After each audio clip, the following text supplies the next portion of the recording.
On this week's Art Rocks, the vital business of teaching art in Louisiana's public schools.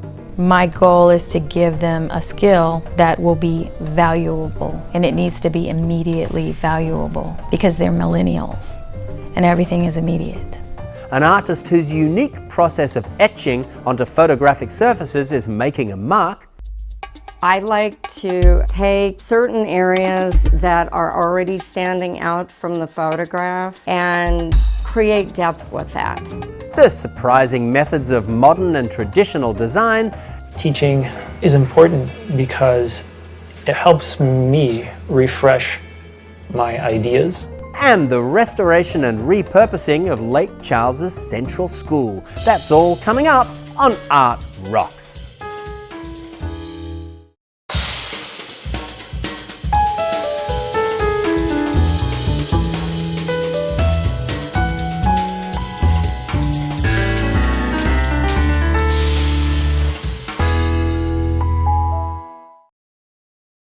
Like the impulse that drives an artist's creativity, Georgia Pacific's 850 Louisiana employees are driven to produce quality paper products for your home and business. Georgia Pacific is proud to support LPB and Art Rocks. Art Rocks is made possible by the Foundation for Excellence in Louisiana Public Broadcasting and by viewers like you. Hello, I'm James Fox Smith, publisher of Country Roads magazine, and welcome to this edition of Art Rocks. For many middle and high school students choosing their electives this semester, art instruction remains high on the list of priorities. So, what makes a good artist into a good art teacher? And in the age of STEM learning, why is encouraging students' artistic talents still so important? We found some answers. My goal is to give them a skill that will be valuable, and it needs to be immediately valuable because they're millennials and everything is immediate. Aliah James says students arrive in her class with very different levels of proficiency. Some are quite accomplished artists already, others haven't practiced art since first or second grade. So she starts with the basics.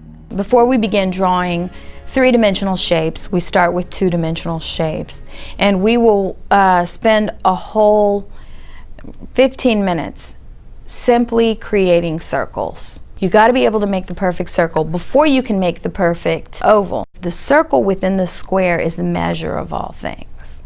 Not every student will master the art of drawing. So James teaches students the techniques of the artist's trade, like how to take shortcuts using carbon paper to trace images onto a canvas and then how to paint them. She also teaches kids how to use graph paper to enlarge or decrease the size of images they want to replicate. They have a piece of graph paper, okay? An image is printed on the graph paper, and then they have to go in and, taking the ratio of the graph paper, recreate that same ratio on a larger scale. So if it's 2:1, it's actually 4:2. You go square for square, and that one square you might have 3 values, which means light to dark. You go to the next, that square that's larger, and you look at the values you had in that small square. If it went from light to dark, you go light to dark in that first square. We're doing ceiling tiles, and we're doing a project on The Great Cat by Matisse. Pretty much all you're doing is enlarging the other image onto the grid. I think I'd like to be an architect when I grow up, and this art class is helping me to learn proportions and how to size something up or down. Students have the option of working independently or as part of a group. This approach allows beginners the time they need to master basic skills before moving to the next level. It's steps, but if you miss a step, you've gone too far. So we do a lot of repeat and repeat, repeat and repeat, repeat and repeat. I tell my students that I cannot teach you how to be an artist. I can only give you skills. It has to come from within. Young learners are also encouraged to find their niche, to discover a favourite medium that suits them the best. With art, there is no essentialism. There's no mark that everyone has to achieve and be equal at, so you don't teach to that. The child is such a free thinker and not so caught up in boundaries, the creative process is more available. I like the graphite pencils, and I got first place in the state convention in Beta Club with my sketching of Mother Teresa. Others love pointillism, the impressionist technique in which a painter makes tiny dots of pure colours that blend before the viewer's eye to achieve a greater brilliance of luminosity. It's easier than paint, and I can get to a Sharpie marker better than I can get to paint. Pointillism is, for me, it is an amazing tool to use to have the children understand the breakdown of color. What this allows the student to do is understand color as it relates to value to color. Students must also learn to blend their own paints to arrive at specific colours.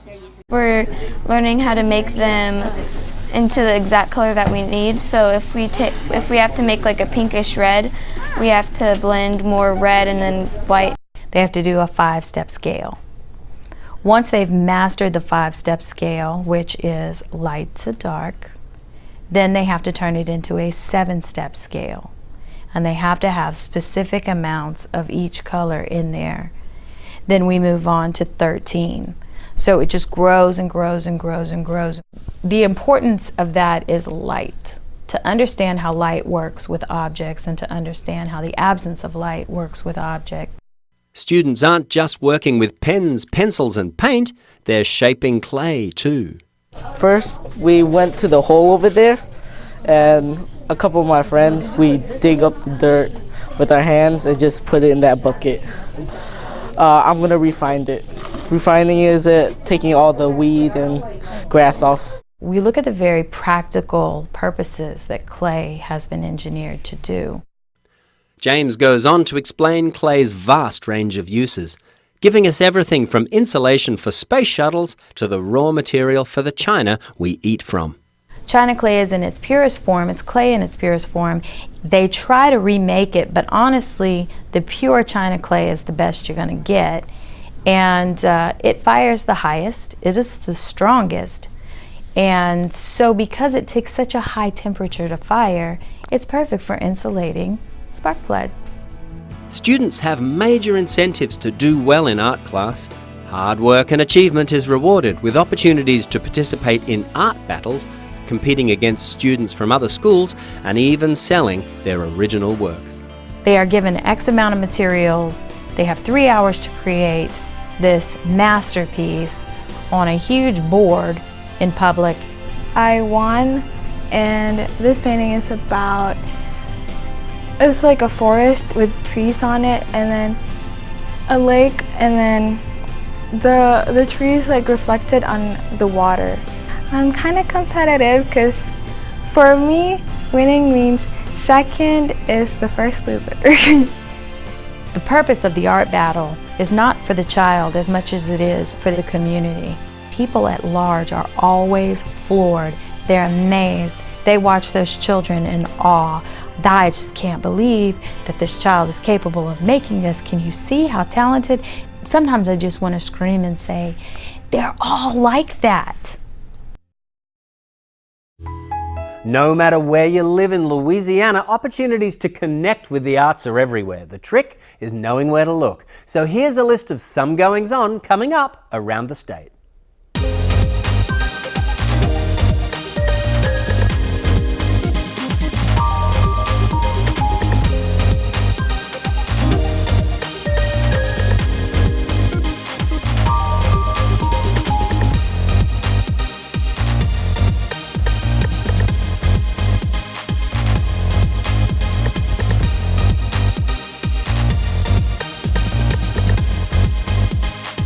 To learn more about these and other events in Louisiana, keep your eyes peeled for a copy of Country Roads magazine. And while we're at it, LPB's Art Rocks website features an archive of previous episodes, so to see any episode again, just log on to lpb.org. Hand-etched photography. That's how Lisa Garness Mallory describes her unique process. While a traditional etching would be scored into a waxy ground covering a metal plate, this Colorado artist used needles and woodworking tools to enhance the surfaces of her fine art photographs. We caught up with Mallory at a place she often begins the process of creation, the Denver Botanic Gardens. Oh my gosh, look. Wow, that's exciting because I like these. When I started this process, I would call it an answer to prayers. One night it just came to me, I wonder what would happen if I would use needles to start etching off the emulsion of my digital photography. I discovered that I could enhance lines and textures as well as create depth and light. When you first look at it, the naked eye can't see all the detail until I use a macro lens. And then the detail is what I concentrate on etching. I call my art form etch photography, but it's basically altering and enhancing my photograph. It alters the image by the white marks that I'm making. Every white mark on my photographs is my creative mark. My work has been called feminine yet edgy. My main love is nature. I'll never divert from that, especially florals and butterflies and deer. I seem to have a way with animals. I actually would get extremely close to my subjects, deer, elk, and it's interesting how they seemed to understand that I wasn't going to hurt them. I feel a connection spiritually. I don't know how else to explain that, and I just think it's a God-given gift. The reason the orchids are my favorite flower is because sometimes they take on the look of, this one looks like a little child sitting on the edge of the leaf with their legs hanging over. And orchids to me are like the epitome of femininity. The way that they're shaped, their laciness, the lines and the textures, and I love macro because I can put the camera in the middle of the flower and get every little detail. Some people think you have to have a very expensive camera in order to be able to call yourself a professional, and I don't agree with that. This camera has done well for me as far as my macro shots.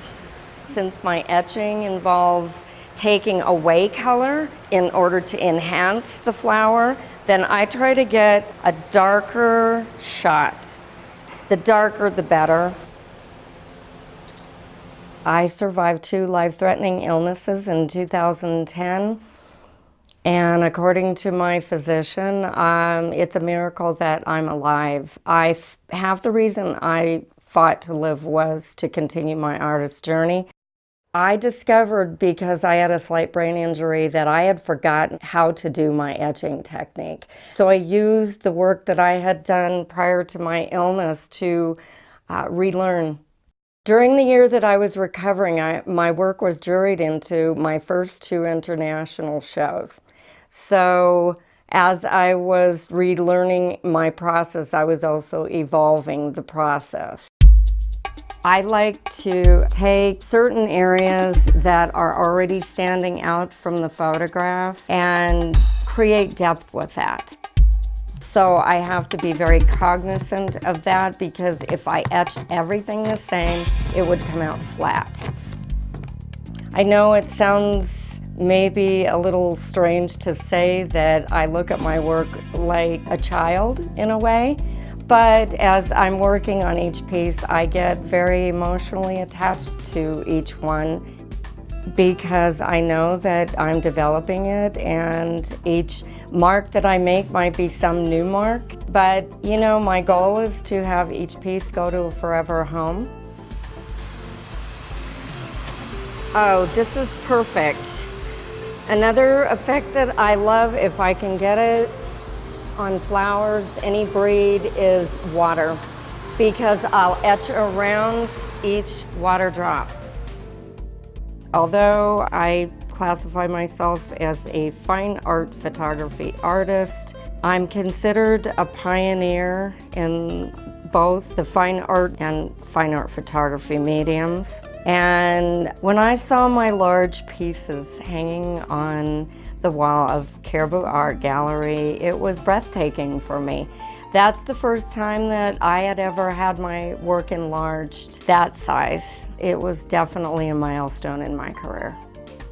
When you have that within yourself, it's a drive, it's a passion, and you don't want to give that up. Every artist, that's part of them as a person. Art can bring you through the illness because it gives you moments you don't even think about your suffering. I mean, it gives you a want to live so that you can continue what you do for future generations to enjoy. That's how I am. I'm like, oh, yes. Okay, I got really excited about that. Oh my gosh.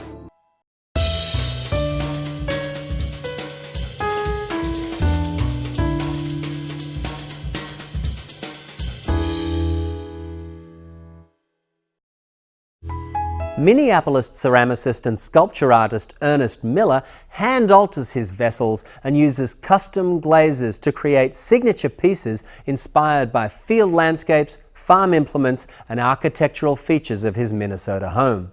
Celebrate the virtue of utility with us as we go into Miller's studio.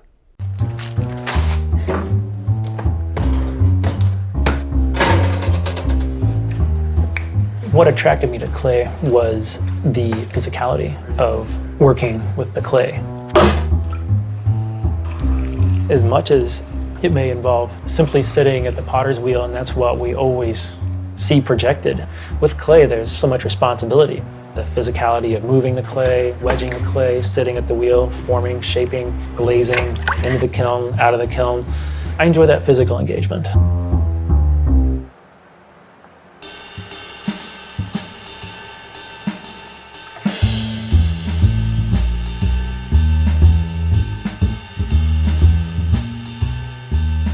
I first became interested in ceramics when I was in high school. Exploring many shapes, many ways of working with clay, it became addicting where I wanted to try every technique in the book. It's kind of like the Wild West of just doing whatever I want all through school and try to absorb what is my favorite way of working.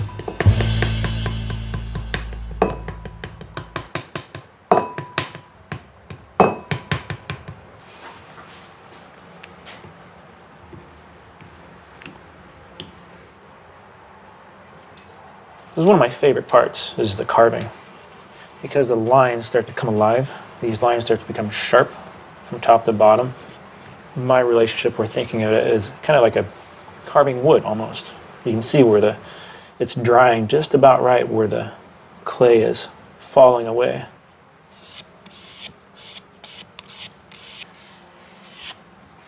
The carving is a great way of quickly removing material. I find the carving marks can be distracting from the overall form.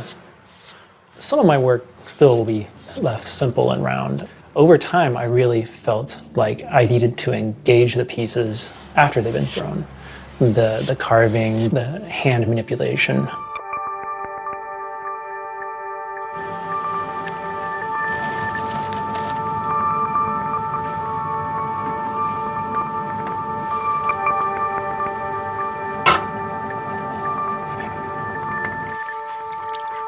Glaze formulation is very rewarding, yet at the same time very challenging, because I want to deliver a beautiful surface, but I need reliability as well. And when you have all these number of ingredients that chemically react, they can become volatile and deliver unreliable results. Glazing now is a slow process, but it's very rewarding.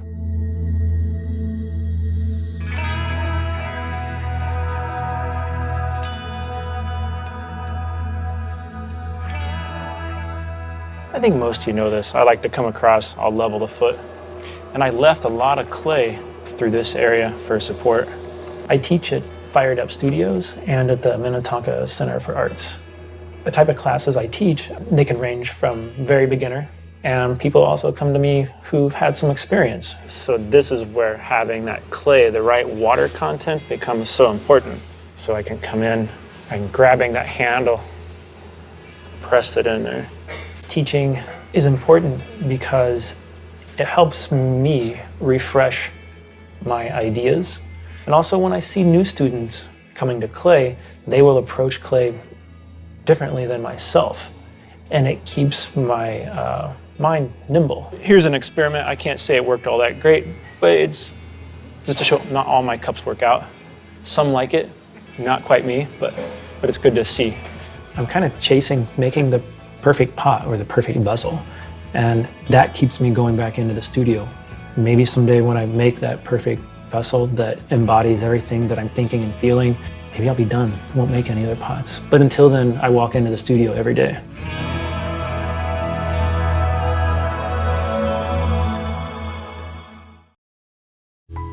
Back home now for our Louisiana Treasures segment. It's common to hear of communities not willing to turn their back on historic buildings, especially the schools that remain near and dear to those who attended them.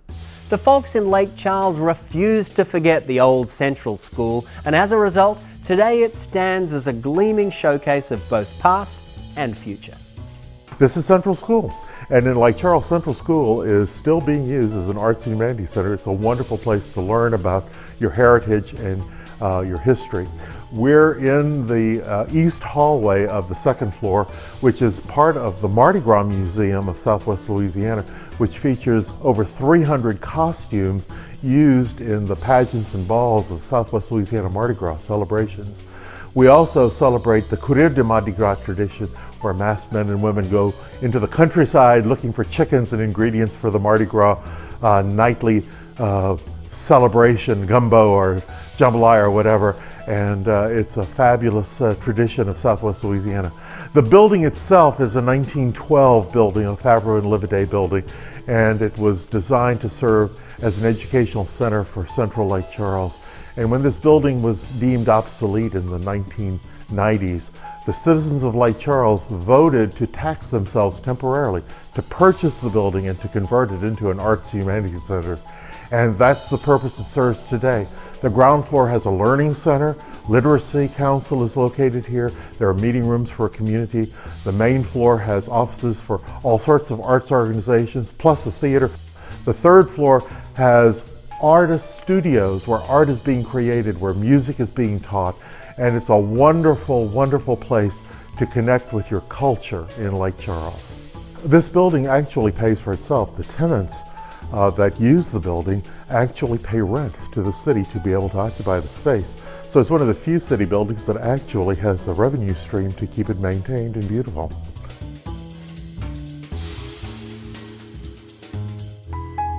Each year, students at the Kansas City Art Institute in Missouri slow their roll, demonstrating how a steamroller can be used to make much more interesting things than roads and sidewalks. This has to be the coolest approach to the printmaking process ever invented. Let's roll. We're just glad it's a beautiful day.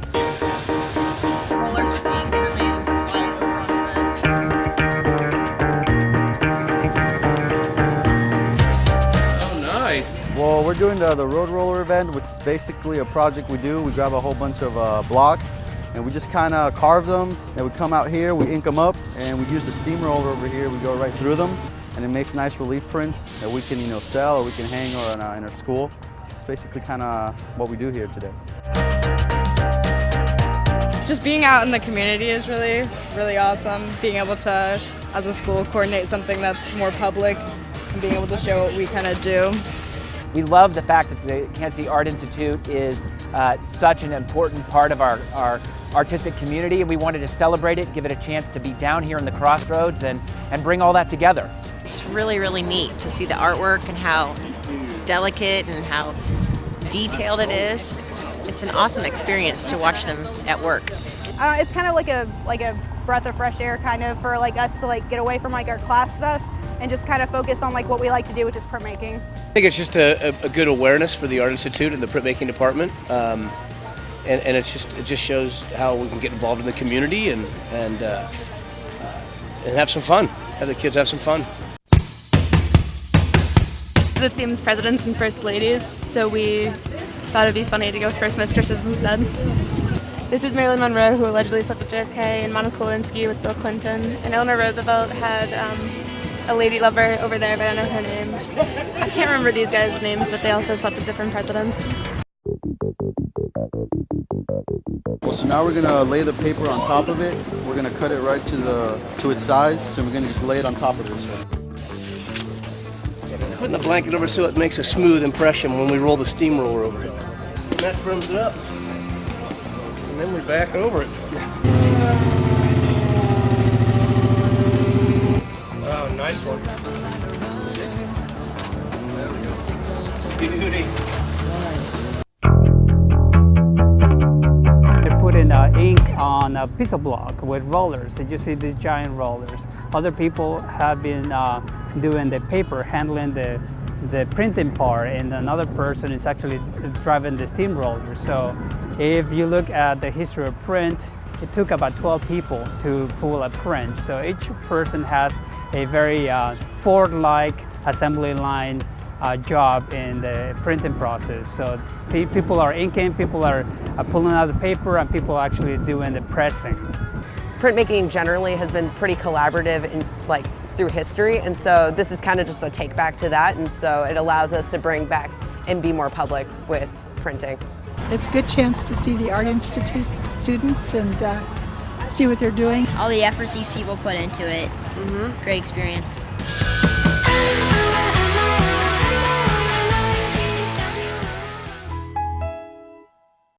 And that's going to do it for this edition of Art Rocks. But remember, you can always watch episodes of the show at lpb.org/artrocks. And if you like what you see, Country Roads magazine is another great resource for discovering more of what's going on in the arts all across the state. So until next week, I'm James Fox Smith, and thanks for watching.